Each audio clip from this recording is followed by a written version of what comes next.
I'm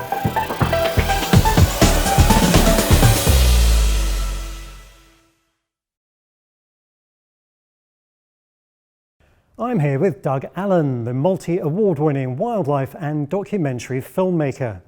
Now, in the course of his long career, Doug has bagged 8 Emmys and 5 BAFTAs, and he's also Sir David Attenborough's go-to camera person.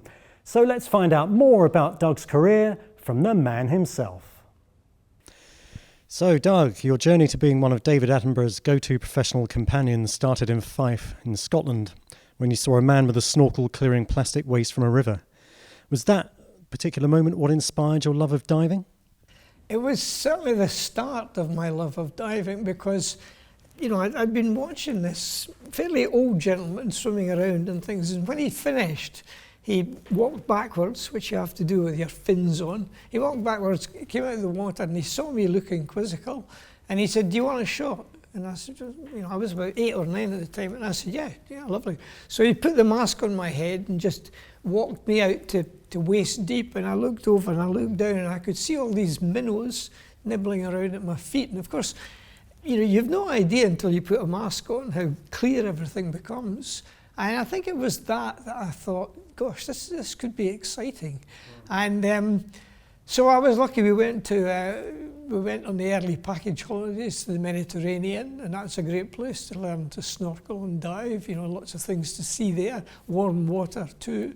So yeah, diving was just something that I enjoyed being good at. It was a sport. It wasn't that competitive, but at the same time, if you were a good, confident, you know, person in the water, then you had to work with the water instead of against it. And so yeah, that's where my love of diving began. And I, you know, did more snorkeling through my secondary school years, and then took up scuba diving just before I went to university.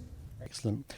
And even though you took a degree in marine biology, you weren't actually tempted to follow a career at science's sharp end, preferring instead to spend as much time underwater as you could, working as a diver and then running a diving school.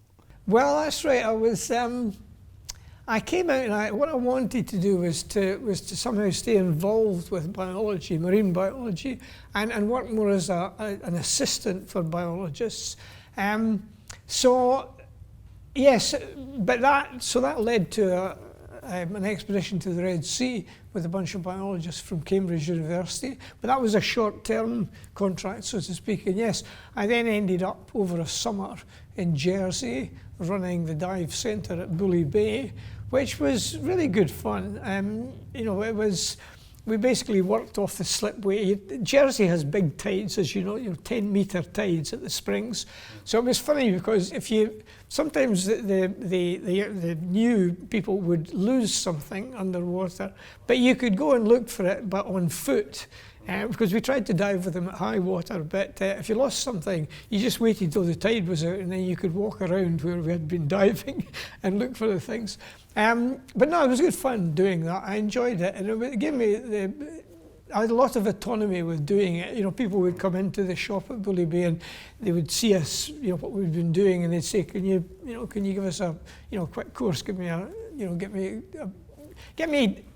Let me enough that I could have a quick experience of it. So it was almost like the Paddy bubble maker type thing.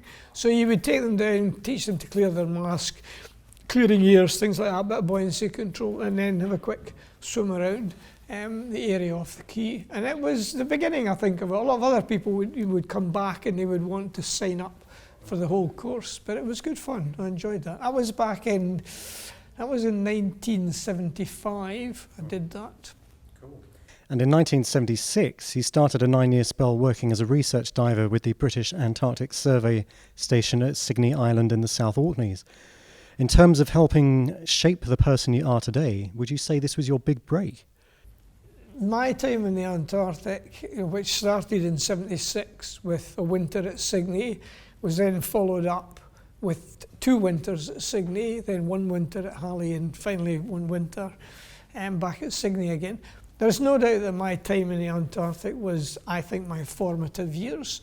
I was 24 when I went down originally, and the lifestyle, what I was doing, it was just small groups of people. They're all men at that time, And in the summer, the base would have maybe 25 people on it.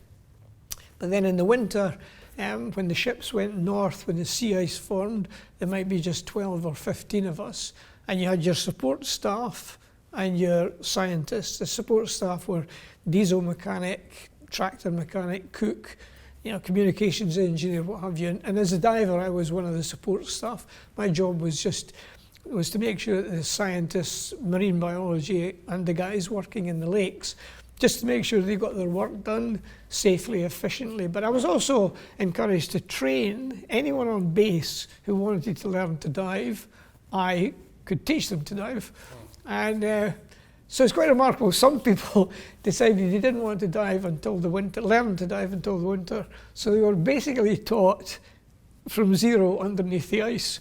We cut a big hole, we'd do all the pool training underneath the hole, and as they got better, we'd take them further away underneath the ice. But it was, for me at that time in my life, it was just perfect. And I learned a lot about cold water diving and a lot about how to manage in the cold generally. I learned my own limits for the difference between getting a bit chilly, getting hypothermic, and then maybe getting frostbite. And so it gave me a feeling for snow and ice environments, which really I took on into my filming career. I mean, the diving itself was, it'll maybe surprise you, but all the diving was with wetsuits back in those years. And that was partly because dry suits were very, very expensive, but also a lot of the biologists didn't have that much experience of diving, and it's much harder to train them to use a dry suit in the UK than it was in a wetsuit. But we had these unique special wetsuits. They were 10 millimeters thick and very stretchy nylon, very stretchy neoprene, which was unlined. So you'd pull this thing on, no zips anywhere, so you'd end up with 20 millimeters thickness of neoprene on your chest, almost like a semi-dry suit. And we could go into the water, and for the kind of depths that we were working at, we could stay underwater for an hour or so, at a time. But the big thing too with the Antarctic was that was where I really got interested in photography. It was such a wonderful place to live, such an unusual place, lifestyle, that still photography, it was all stills I was doing back then, but I wanted to get not just the wildlife, but I wanted to get the whole stories of how the base ran itself, how we dived, getting changed, cutting the holes with a chainsaw underneath the ice, all that sort of stuff. That was where I learned to take the kind of photographs that told those stories. So it was almost training as a photojournalist rather than a wildlife person.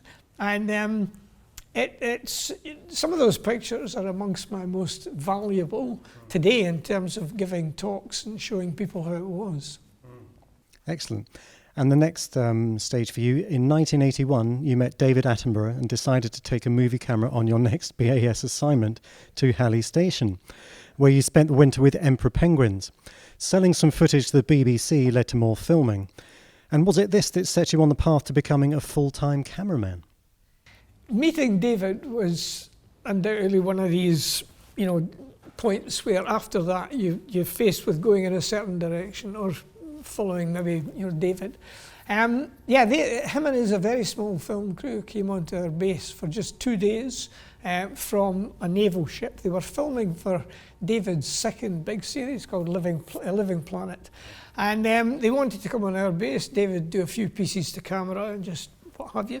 So it fell to me to take them, sometimes in the boat, sometimes on foot, to different places around the island where they could get the shots that they wanted. And in the meantime, I was watching how they were all getting on and chatting to David and the producer at night. And I just thought, I've really enjoyed my time in the Antarctic with a small group of people working with wildlife diving. And I just saw this film crew as being a kind of extension of that kind of lifestyle, but with worldwide travel thrown in. Obviously a degree of adventure, but a small coherent group having a good time. That was partly what attracted me to it. So I talked to David and the others when they were down there about how you became wildlife camera. How did you do the job that the cameraman was doing? And they were very encouraging, explained to me how it was all freelance and things like that. But I do remember it was either David or Ned, the producer. At one point they said, Doug, if I want to go to Africa, there's a dozen people I can ask about the animals, the weather, what have you.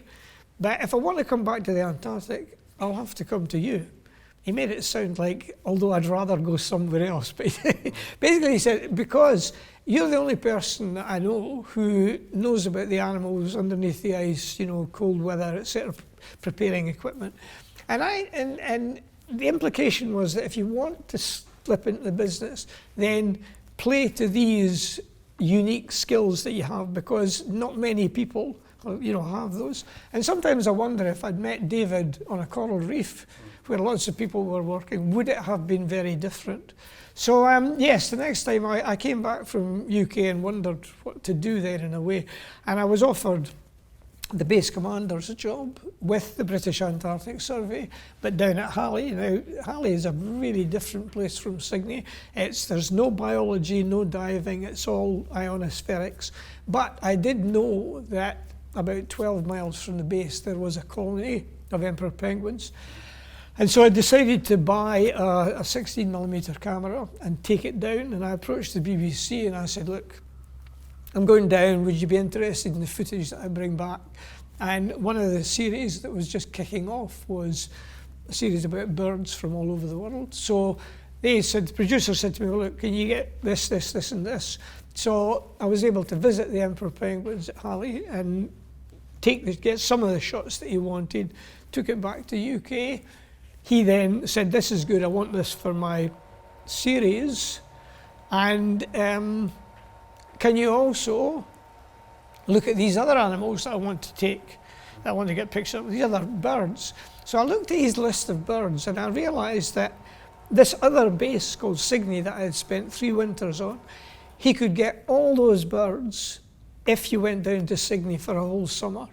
So I pointed this out to him and he said, well, we've got our main cameraman on the series, a guy called Mike Richards, who's very good, but I cannot afford his time or I can't afford his rates for 3 months down there.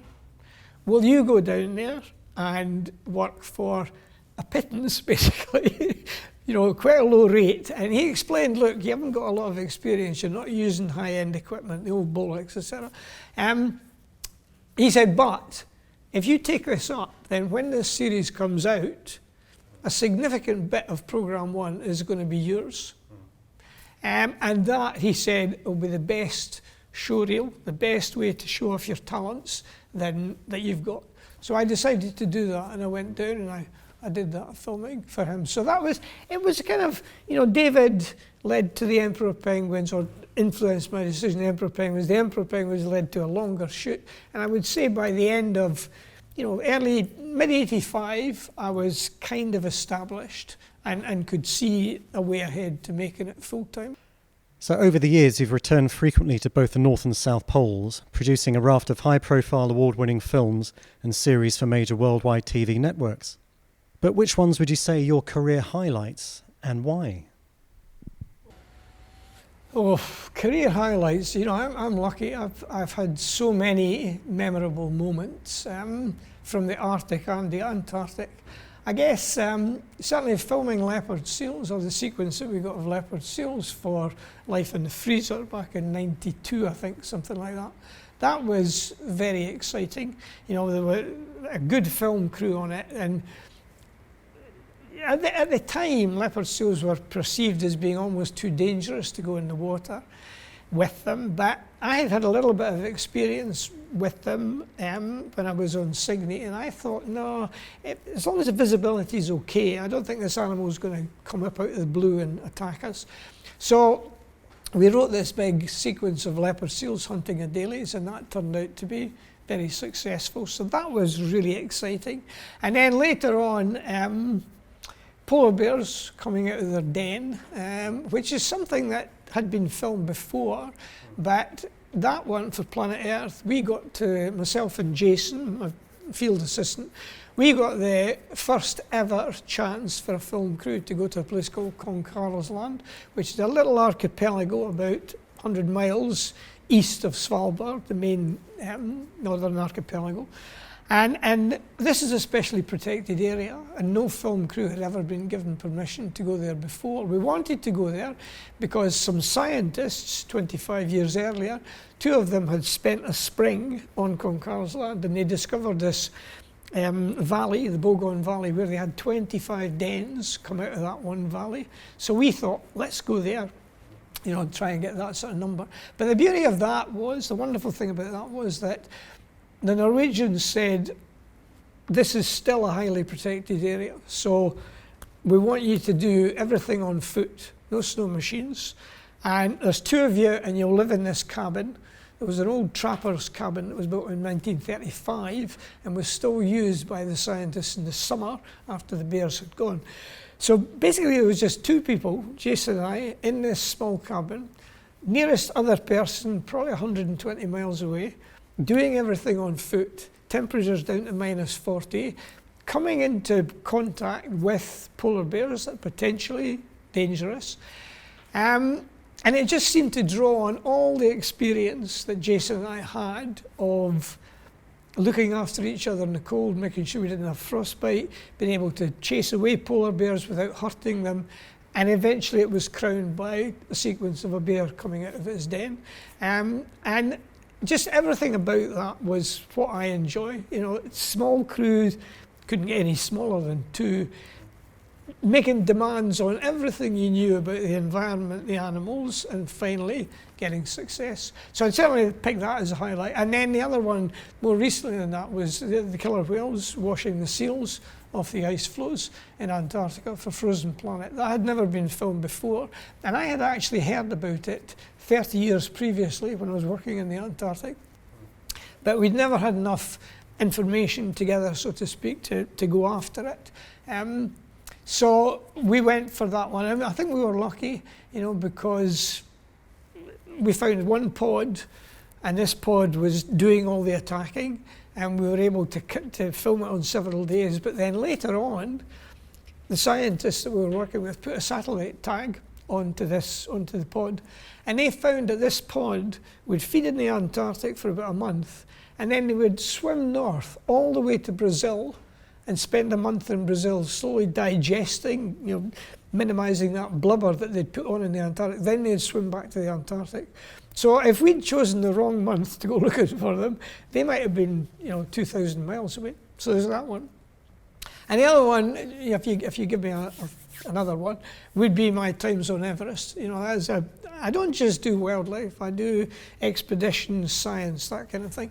And I had the chance to go and film on Everest a couple of times, once from the Nepalese side and once from the Tibetan side. And the second one, the Tibetan side, went into a very good discovery series called Everest Extreme.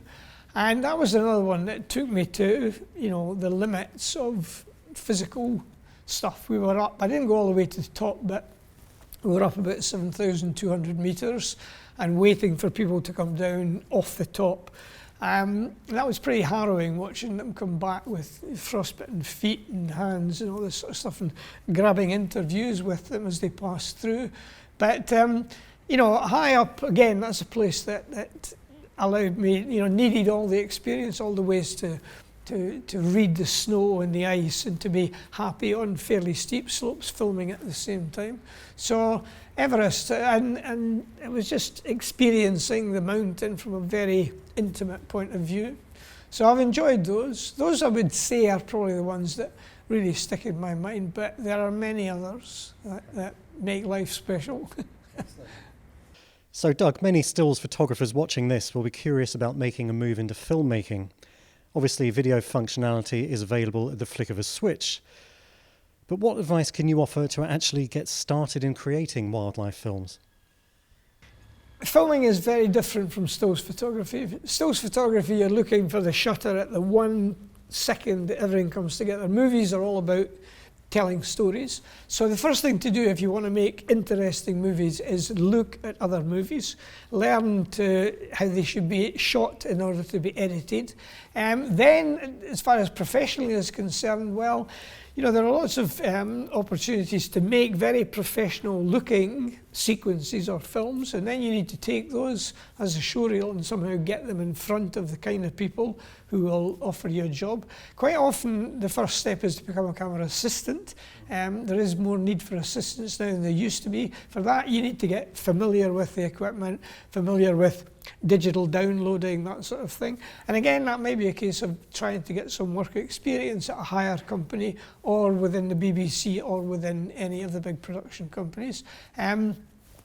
You know, give yourself a few years to begin to get somewhere, but the more experience you gain, the more you'll recognise the value of the professional teams that make the wildlife.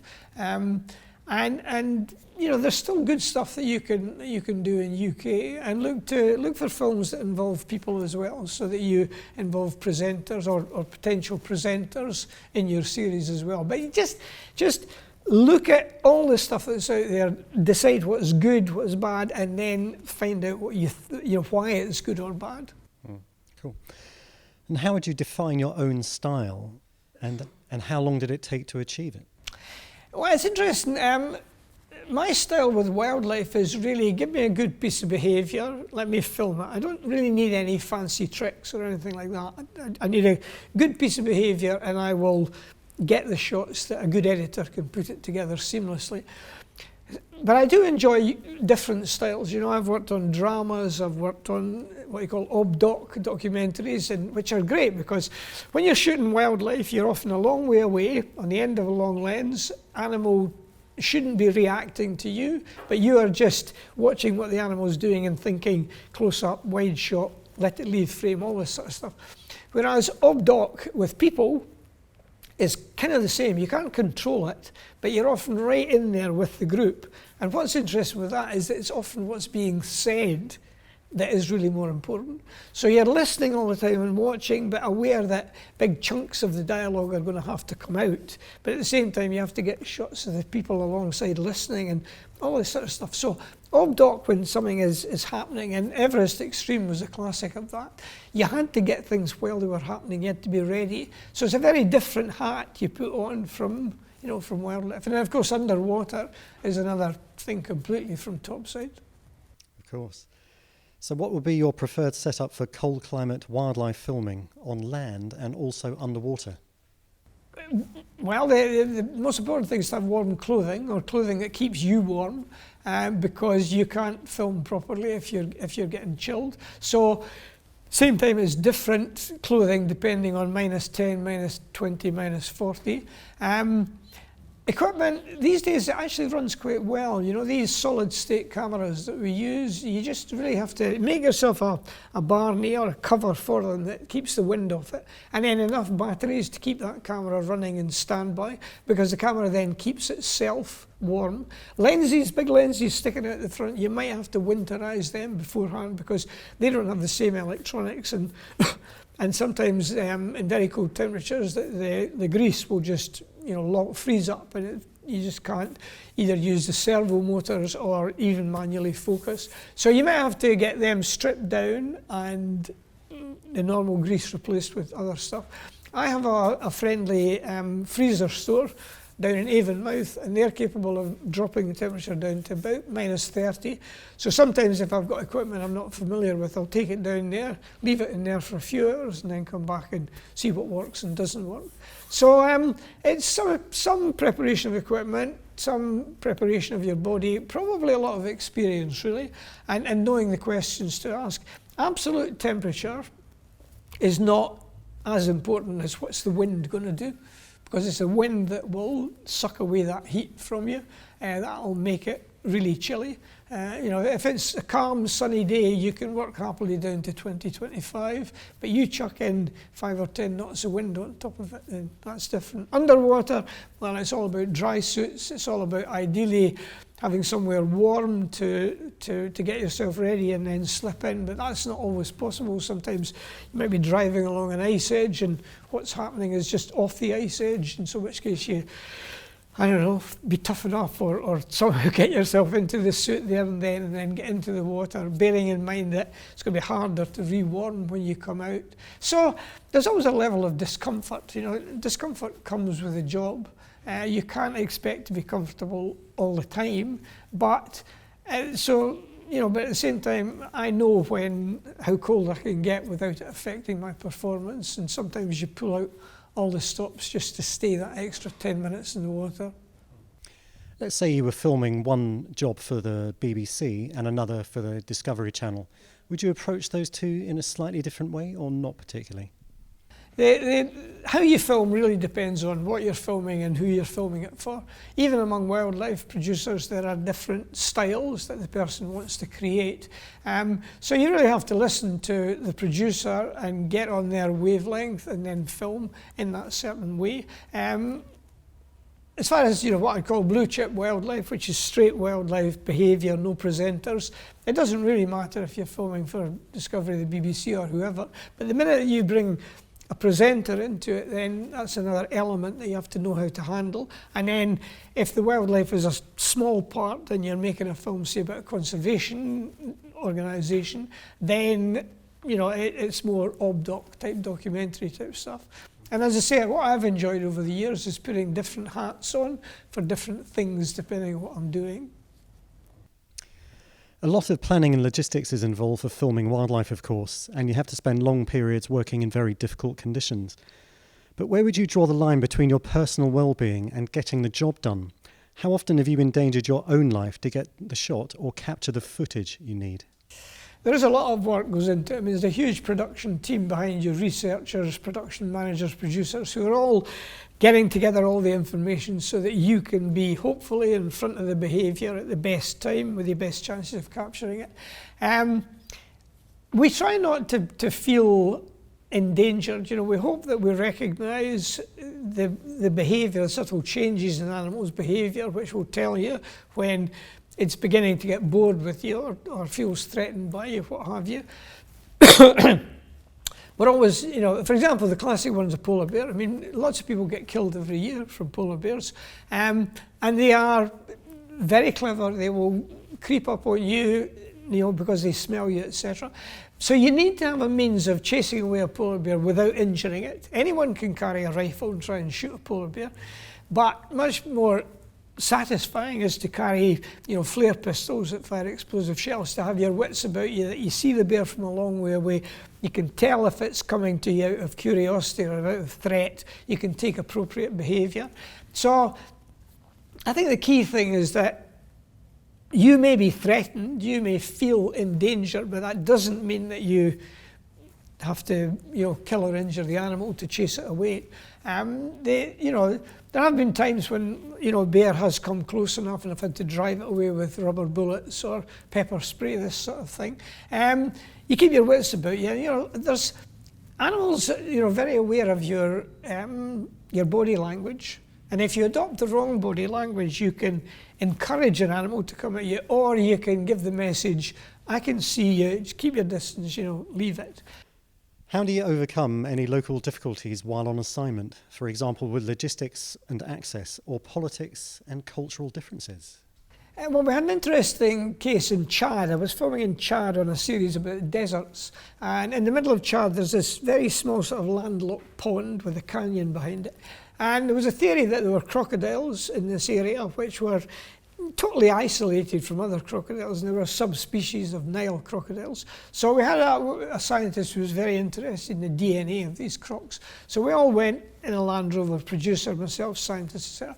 And we got to this area, and he actually found, we saw the crocodiles a couple of times, they're difficult to get close to, but he actually found the carcass of a skeleton inside, almost mummified, and he wanted to take this back for DNA, for, you know, analysis and things, but the locals were having none of it. This was taboo to move this thing, and we had things were getting a little bit hairy because he was really wanted to, and so there was some delicate negotiations had to take place, but he managed to get the okay to take a small sample of this crocodile back for analysis. But I think, you know, you need to be sensitive to people around you culturally, but you know, from their personality, that sort of point of view. You always want to remember that almost any shoot, you're dependent on people's cooperation, and it doesn't do to ride roughshod over them or to ignore what is important to them,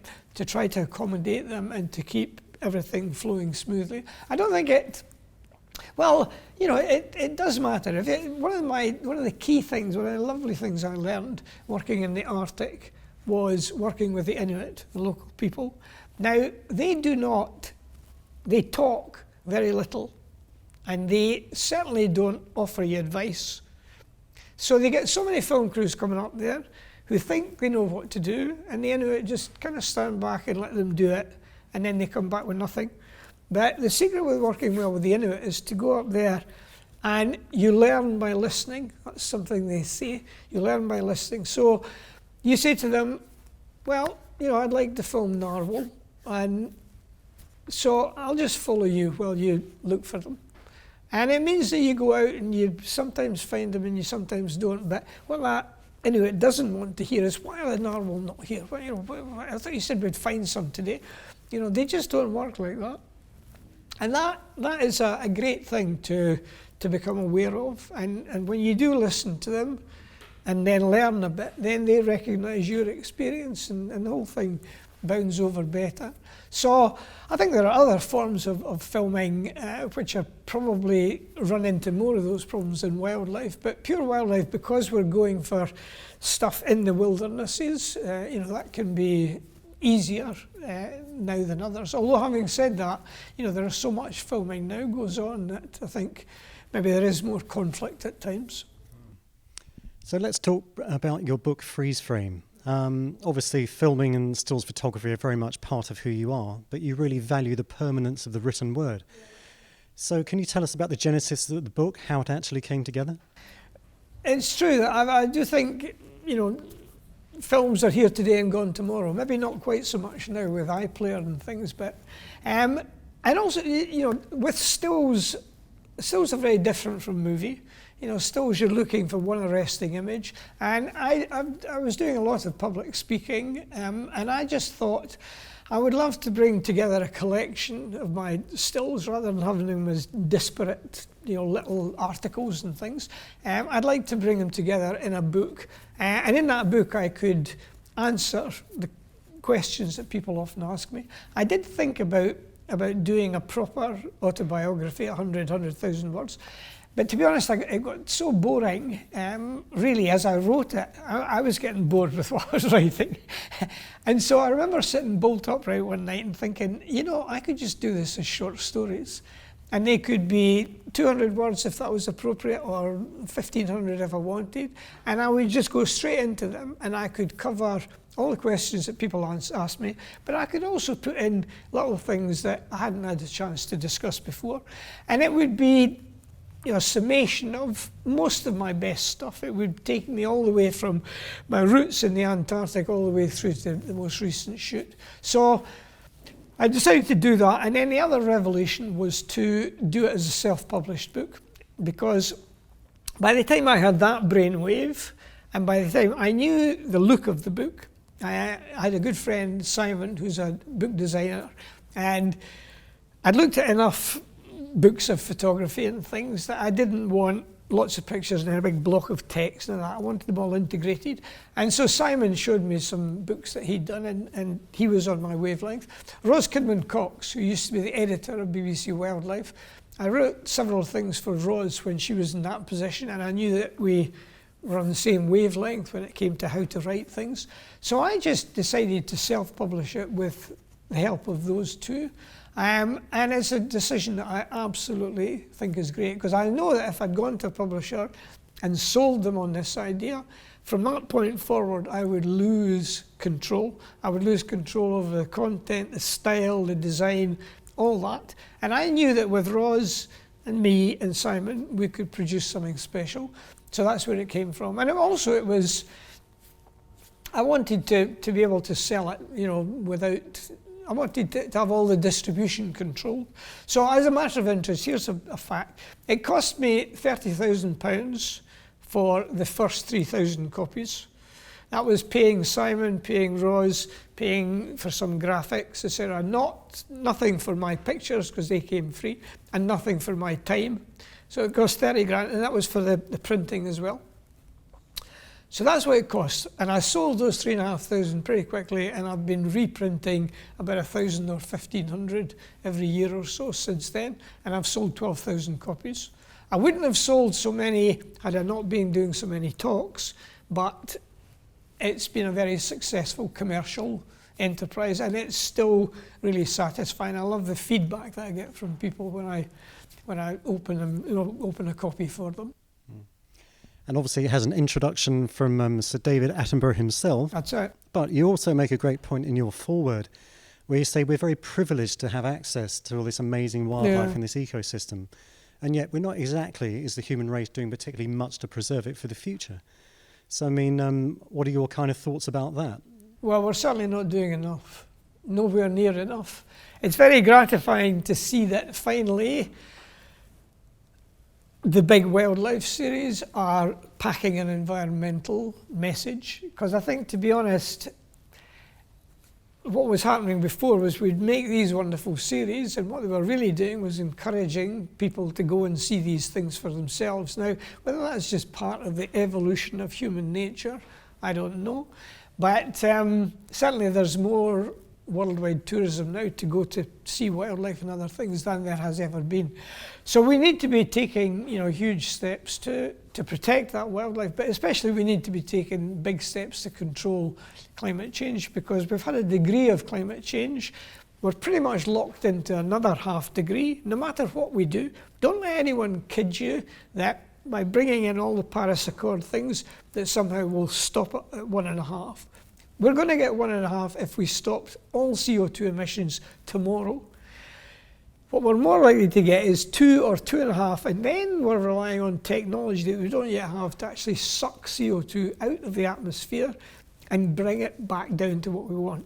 Now, when we see what's happening with the ice shelves and polar places in particular, but around the world generally, when we see the disruption that's being caused by 1 degree, if we're committed to 1.5 and we pass 1 or 2 big tipping points, which just make things worse, then we will be, there'll be a lot of bigger problems in 10, 15, 20 years. We haven't had good news on the climate for a long, long time. All this stuff, Antarctic ice shelves, they're now talking about disappearing, no summer sea ice in the Arctic by 2035, that sort of thing. I mean, those are 2030 rather. I mean, those dates are whack on. I could read you quotes from books talking about how we should be doing this, what's happening. And those books were written 10 or 15 years ago. And what's happened in the meantime? Certainly as far as emissions of CO2, total amount of carbon sent into the atmosphere, not a thing. Not a thing. So we're going to have to, do big things. They're not impossible, but they're going to be very difficult on a global scale. Doesn't mean that we shouldn't try, doesn't mean that UK can't be a shining example, but we do need to do big things.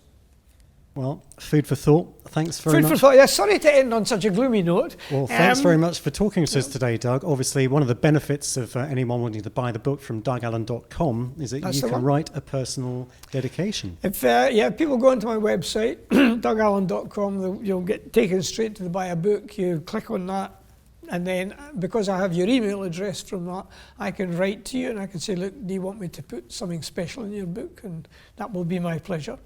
Excellent. Doug Allan, thank you very much indeed. Well, thank you, Niall. Thanks a lot.